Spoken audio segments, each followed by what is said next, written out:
Hi, my name is Sean Kimmel. I'm the co-owner of Express Promotion. I've been doing dental marketing for over 20 years. I've sent out millions of postcards. We've done hundreds of websites. We've spent tens of millions in Google ad campaigns. You name it, we've done it.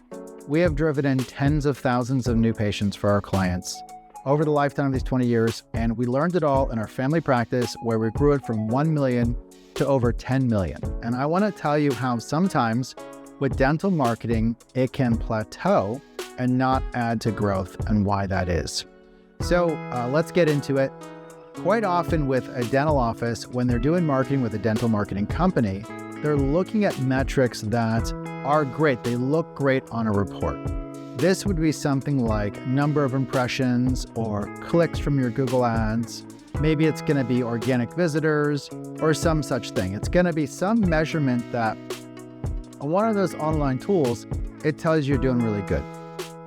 But what you find out when you only look at those measurements and you don't look at the other things that are supposed to then come after those measurements, like a lead or a schedule or an arrived new patient that pays you money, your marketing will go nowhere because you're only looking at the front-end measurements, not at the real results of what needs to come after, which are those sub-products that I talked about: the lead, the schedule, the arrival, and the close. And so you get these vanity metrics. They're good on paper, but they don't show the full bottom line. Even when you're working with a marketing company and it shows those numbers and it adds leads, that's better, but it's still not quite the full result you're looking for. What you need are the actual measurements, the full journey measurement from impression all the way to money in the bank. And so you have these points, these things they go through along the way. So you do have impressions and clicks. Those are valid measurements, but if you only focus on those, it's not going to be enough. You need to go from the click or the impression to the conversion. Now, conversions online, whether you're using Google Ads or Google Analytics or some such tool, it's great, but it doesn't always mean an actual lead or customer. So then you have some CRM, something that measures all the leads in one place, one hub where you can see, okay, was that a lead or not? And in that hub, you're then quantifying the leads as good or bad. Was it spam or was it a valid lead? Was it an existing customer who clicked on your Google ad and called you, which they count as lead but wasn't really? So that's where the CRM, the management tool, is then used to sort that out. And from the leads, which break into junk and qualified leads, you then have the ones that you schedule. Now there's a lot I'm not going into in between the lead and the schedule and the follow-up and the push and the pound and all that stuff, but we just look at measurements. It's a qualified lead, and then it goes to a schedule. And then that schedule arrives, that person is then presented to, and then they close. So what we like to do is when we put together someone's marketing, we show the full journey from initial interest or awareness on the website, either through Google Ads or organic, all the way through to the actual close inside. And we work with the office to put that together because then you get the full experience. You know, okay, your marketing dollars created these clicks or these impressions. It then ran into the website and generated these leads. This percent of those leads were valid, this percent then scheduled, this percent then arrived, this percent closed and paid for more treatment and moved on. And then in the pipeline, you have all these other pieces, the people who didn't arrive, who need follow-up, the leads that haven't been scheduled yet, they all need follow-up.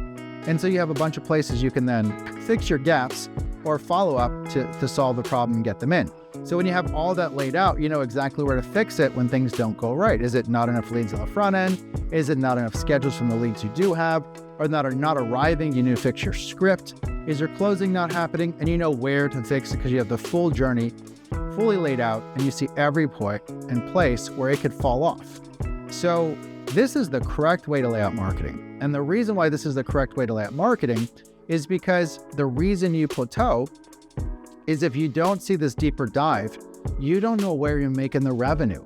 You don't know where you're doing a bunch of vanity metrics, but nothing is resulting. Now, let's just take everything out of the equation and just go, let's say you're doing cosmetic and general dentistry. Those are the two market areas as a dentist you're going into.